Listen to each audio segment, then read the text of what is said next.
सतलुज जल विद्युत निगम ने किसानों की भूमि पर डकैती की है। भूमि पर डकैती मैं एक एक प्रावधान दिखा दूंगा जहां पर भूमि अधिग्रहण 2013 के कानून पर नहीं हुआ, उस दिन से किसान को ठग रहे हैं। प्रोजेक्ट के निर्माण के समय मैं साबित कर दूंगा, किसान सभा साबित कर देगी कि 2019 के बाद जब से एक्सकवेशन शुरू हुआ सारी फसल नष्ट हुई है, खाने तक फसल नहीं बची किसान के पास। और आज वार्ता के अंदर यह स्पष्ट हो गया है कि सतलुज जल विद्युत निगम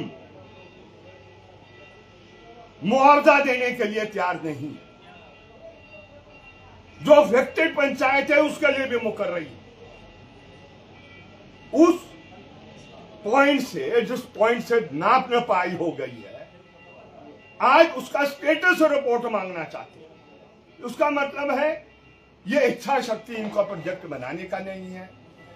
इसीलिए आप देख रहे हैं कनौर के अंदर जितने किसान हैं जो प्रोजेक्ट पाइपलाइन में है, लोग विरोध कर रहे हैं कि लोगों का तजर्बा है, जितनी पीड़ा किसान को पैदा हुई है, खत्म हो गया किसान, और ये उस बात के लिए तैयार नहीं है।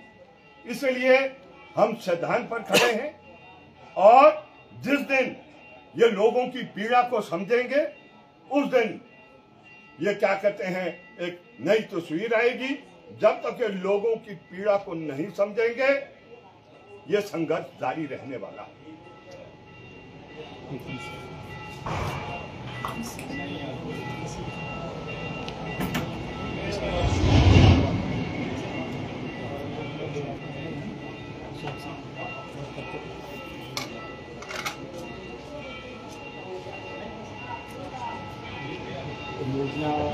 योजना को निर्माण को बंद किया गया है, वार्ता भी हुई, क्या नतीजा है? बंद तो इन्होंने किया है Satluj Jal Vidyut Nigam. They are not capable of constructing, ये इसके लायक ही नहीं। ये एक आज बात कहेंगे, कल को बदलेंगे, परसों कुछ और करेंगे। जो नुकसान किसानों का हो गया है इस प्रोजेक्ट से डे वन से, जब से भूमि का अधिग्रहण किया उसमें भी कानून की उल्लंघना की गई। अब जब कॉम्पनसेशन देने की बारी है तो कॉम्पनसेशन देने के लिए भी ये तैयार है। हम आखिरी सांस तक, आखिरी सांस कह रहे हैं, आखिरी सांस तक लड़ेंगे, किसान के साथ खड़े हैं और जो उसकी पीड़ा है उसकी पीड़ा को दूर करने के लिए जो भी कदम हमें उठाने होंगे उनको उठाने के लिए हम क्या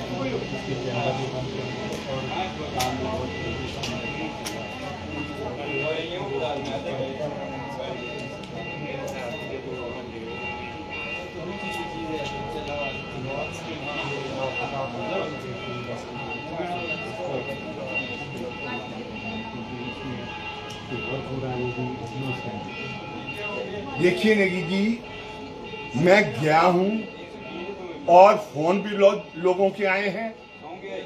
पूरा मसला अभी लगता है गोलमाल है।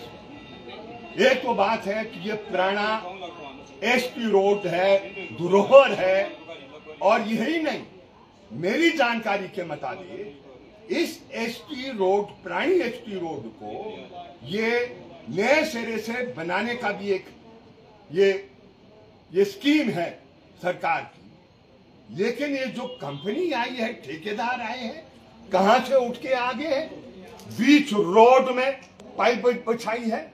और पाइप भी क्या है, अगर थोड़ी सी फूंक दो, वो पाइप उड़ जाएगी। और जहां जहां से पिलर टूटे हैं, जहां जहां से पिलर टूटे हैं, अंदर सीमेंट और कंक्रीट नहीं निकला, बाहर से सिर्फ लेप दी है, अंदर पत्थर है। क्या कर रहे हैं? क्यों कर रहे हैं? क्या ये ठेकेदार के लिए है? ये कंपनी के लिए है? इसलिए समय रहते हुए इरिगेशन और पब्लिक हेल्थ IPH को इसकी नोटिस लेना चाहिए और जो त्रुटियां हैं उन त्रुटियों को दूर करना चाहिए। ये नहीं तो बहुत बड़ा लॉस हिमाचल प्रदेश के लिए हो जाएगा। ऐसा हम हरगिज नहीं चाहेंगे और मैं समझता हूं सरकार भी नहीं चाहेगी।